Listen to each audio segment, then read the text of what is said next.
কোন আন্দোলনের ঢাল হিসেবে ভাইদেরকে রক্ষা করা, কিন্তু দিন শেষে কি হয়, তাদেরকে সেই ভাইরাই তাদেরকে স্ল্যাপ শেমিং দিচ্ছে, বিভিন্ন অপবাদ দিচ্ছে, ধর্ষণের হুমকি দিচ্ছে। আমরা এই ধরনের ক্যাম্পাস চাই না।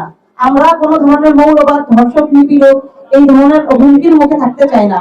নারীরা আমরা নিরাপদে পদচারণা করতে চাই। যখনই দেখি কোনো নারী দৃশ্যমান রাজনীতিতে আগাই যাচ্ছে, নারীর ক্ষমতায়ন বাড়তেছে, তখনই তাদেরকে এই ধরনের বিভিন্ন ব্লেমিং দিয়ে তাদেরকে পিছিয়ে রাখা হচ্ছে।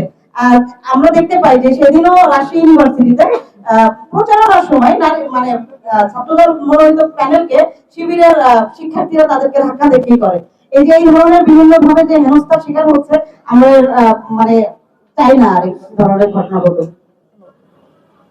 ধন্যবাদ। যেটা বললো যে আপনারা যদি এই প্রোগ্রামের কমেন্ট সেকশনে যান তাহলে আপনারা দেখতে পাবেন যে আমাদেরকে আসলে কতটা সাইবার বুলিংয়ের শিকার হতে হয়। আমরা হচ্ছে এই যে ডাক্তার হচ্ছে পারছে আর যদি এটা ওখানে নিয়ে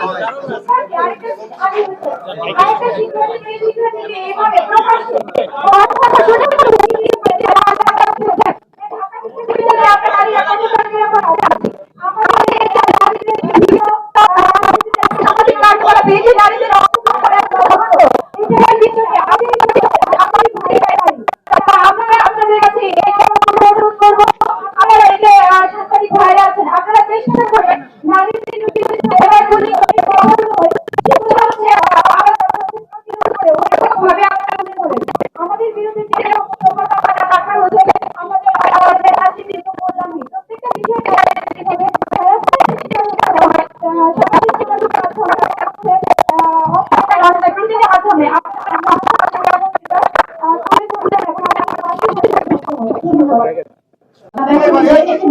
সবাইকে আমার সালাম।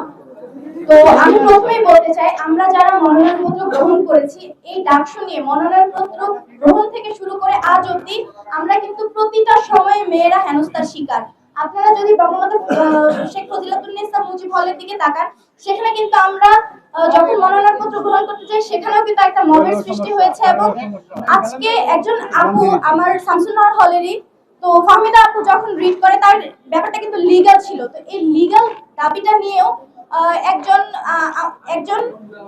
আলী হোসেন সে হচ্ছে কি বললো যে তাকে গণধর্ষণের জন্য পদযাত্রা করা হোক। এই জিনিসটা কতটা সমীচীন।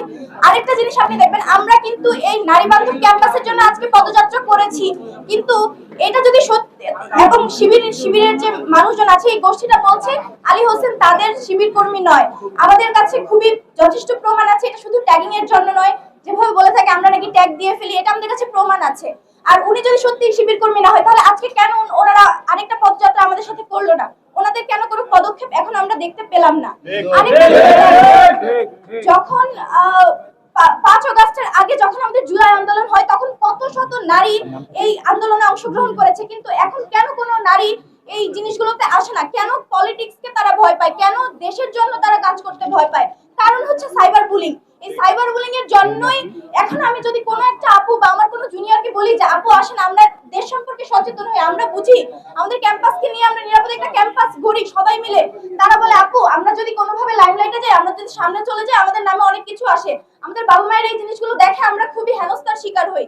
দেখেন আমরা নর্মাল একটা মেয়ে, আমরা যদি কোনো একটা জায়গায় সাক্ষাৎকার দিই, এর নিচে আপনারা দেখবেন কত শত আইডি কত বাজে বাজে কথা বলে, একটা নর্মাল ছোট ধরনের কথা বলে। এই জিনিসগুলো কতটা সমীচীন।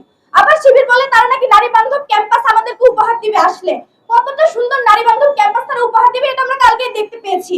এবং তারা আজকে কি কি পদক্ষেপটা নিল এটা আমরা দেখতে পেয়েছি।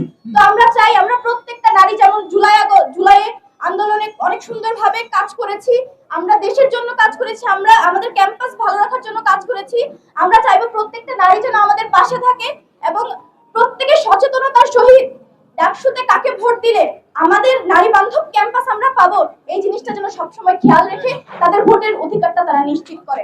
আমরা চাই না ডাকসু পিছাক, ডাকসু আমাদের অধিকার। আমরা চাই ডাকসু যথাসময়ে নির্দিষ্ট সময় সুন্দরভাবে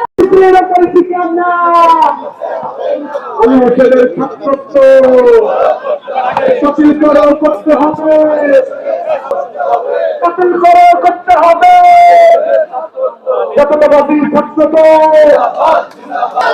নারী নিয়ে বাংলা তোমাকে নিয়ে চল বাহানা নিপীড়কের ঠিকানা এই ক্যাম্পাসে হবে না মানুষের ঠিকানা নির্যাতনের ঠিকানা এই ক্যাম্পাসে হবে না অ্যাকশন টু অ্যাকশন ভাবি অ্যাকশন নিপীড়কের বিরুদ্ধে মানুষের বিরুদ্ধে উগ্রবাদীর বিরুদ্ধে ঠিকানা নিপীড়কের ঠিকানা এই ক্যাম্পাসে হবে না এসো ভাই এসে